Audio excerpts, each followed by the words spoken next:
بسم اللہ الرحمن الرحیم۔ ہم سورۃ الفاتحہ کی تفسیر پڑھ رہے تھے۔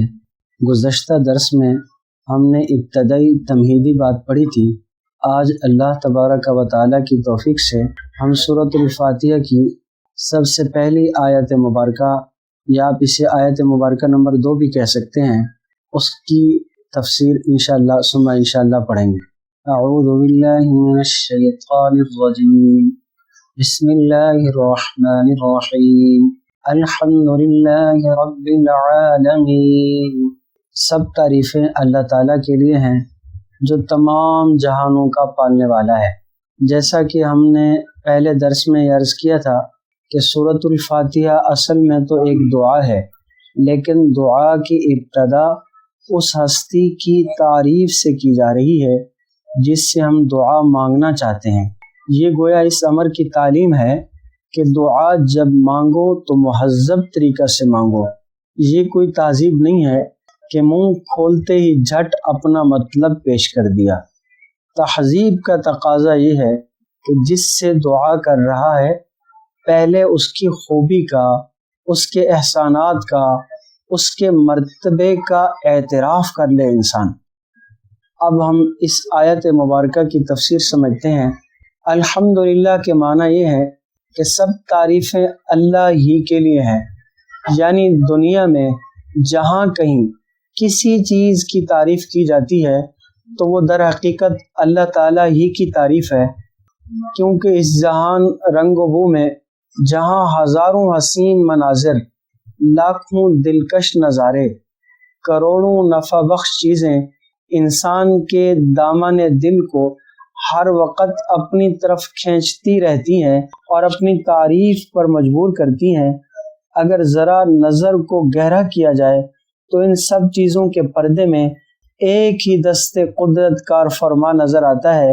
اور دنیا میں جہاں کہیں کسی چیز کی تعریف کی جاتی ہے اس کی حقیقت اس سے زیادہ نہیں جیسے کسی نقش و نگار یا تصویر کی یا کسی صنعت کی تعریف کی جائے کہ یہ سب تعریفیں در حقیقت نقاش اور مصور کی یا صناع کی ہوتی ہیں۔ اس جملے نے کثرتوں کے تلاطم میں پھنسے ہوئے انسان کے سامنے ایک حقیقت کا دروازہ کھول کر یہ دکھلا دیا کہ یہ ساری کثرتیں ایک ہی وحدت سے مربوط ہیں اور ساری تعریفیں در حقیقت اسی ایک قادر مطلق کی ہیں۔ ان کو کسی دوسرے کی تعریف سمجھنا نظر و بصیرت کی کوتاہی ہے، اور یہ ظاہر ہے کہ جب ساری کائنات میں لائق حمد در حقیقت ایک ہی ذات ہے تو عبادت کی مستحق بھی وہی ذات ہو سکتی ہے۔ اس سے معلوم ہوا کہ الحمدللہ اگرچہ حمد و ثنا کے لیے لایا گیا، لیکن اس ضمن میں ایک معجزانہ انداز سے مخلوق پرستی کی جڑ کاٹ دی گئی اور دل نشین طریقہ پر توحید کی تعلیم دی گئی۔ اور کیجئے قرآن کے اس مختصر سے ابتدائی جملے میں ایک طرف تو حق تعالی شانوں کی حمد و ثنا کا بیان ہوا، اسی کے ساتھ مخلوقات کی رنگینیوں میں الجھے ہوئے دل و دماغ کو ایک حقیقت کی طرف متوجہ کر کے مخلوق پرستی کا کلا کما کر دیا، اور معجزانہ انداز سے ایمان کے سب سے پہلے رکن توحید باری تعالیٰ کا نقشہ اس طرح جما دیا گیا کہ جو دعویٰ ہے اسی میں غور کرو تو وہی اپنی دلیل بھی ہے۔ فتبارک اللہ احسن الخالقین، رب العالمین کی تفسیر۔ اس مختصر ابتدائی جملے کے بعد اللہ تعالیٰ کی پہلی صفت رب العالمین ذکر کی گئی ہے۔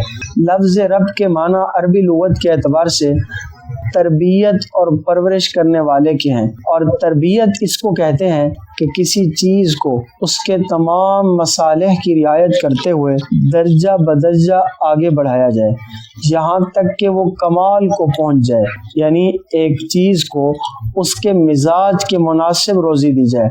جیسے آپ سمجھتے ہیں ایک معصوم بچہ جو ماں کے پیٹ میں تھا، اس کو غذا کی ضرورت تھی، اس وقت اس کے مزاج کے مناسب خون تھا، اسے خون دیا۔ ماں کے پیٹ سے وہ باہر آیا، اس کے مزاج کے مناسب دودھ تھا، اللہ تبارک و تعالی نے، رب العالمین نے اس کے لیے ماں کی چھاتی کو نرم کر دیا، اسی سے اس کے لیے دودھ کا انتظام فرما دیا۔ اب یہ جب بچہ پیدا ہوا تو یہ ثقیل غذائیں نہیں کھا سکتا تھا، یہ اس وقت میں بریانی، قورمہ، مٹن کچھ نہیں کھا سکتا تھا، تو رب العالمین نے اس کے مزاج کے مناسب جو روزی تھی اس کا انتظام کر دیا۔ تو اس کو کہتے ہیں رب، جو ہر چیز کو اس کے مزاج کے مناسب روزی دے یہاں تک کہ وہ کمال کو پہنچ جائے، اور یہ صرف اللہ تبارک و تعالی کے لیے مخصوص ہے۔ دوسرا لفظ تھا العالمین۔ عالمین عالم کی جمع ہے جس میں دنیا کے تمام اجناس، مثلا آسمان، چاند، سورج، تمام ستارے، ہوا، فضا، برق و باراں، فرشتے، جنات، زمین اور اس کی تمام مخلوقات، حیوانات، انسان، نباتات، جمادات، سب الگ الگ عالم ہیں۔ تو رب العالمین کے معنی یہ ہو گئے کہ اللہ جل شانہ تمام اجناس کائنات کی تربیت کرنے والے ہیں۔ اور ایک بات جو اس سے بھی بڑی ہے اور بڑی دلچسپ ہے وہ یہ ہے، جیسے جس میں ہم بستے ہیں یہ کائنات ایک الگ عالم ہے کہ اس کے نظام شمسی، قمری، برق و باراں، زمین کو لاکھوں مخلوقات کا مشاہدہ، یہ جو ہم کر رہے ہیں یہ سارا کا سارا ایک عالم ہو، اور اس جیسے اس کائنات میں اور ہزاروں لاکھوں دوسرے عالم ہوں جو اس عالم سے باہر کے خلا میں موجود ہوں۔ امام رازی رحمۃ اللہ علیہ نے اپنی تفسیر کبیر میں فرمایا ہے، اس عالم سے باہر ایک لامتناہی خلا کا وجود دلائل عقلیہ سے ثابت ہے، اور یہ بھی ثابت ہے کہ اللہ تعالیٰ کو ہر چیز پر قدرت ہے۔ اس کے لیے کیا مشکل ہے کہ اس نے اس لامتناہی خلا میں ہمارے پیش نظر عالم کی طرح کے اور بھی ہزاروں لاکھوں عالم بنا رکھے ہوں۔ اور اس پر ایک دلیل یہ بھی ہے، حضرت ابو سعید خدری رضی اللہ تعالیٰ عنہ سے روایت ہے کہ عالم 40,000 ہیں۔ یہ دنیا مشرق سے مغرب تک ایک عالم ہے، باقی اس کے سوا ہیں۔ حضرت امام مقاتل وہ عجیب جملہ کہتے ہیں، وہ فرماتے ہیں عالم 80,000 ہیں۔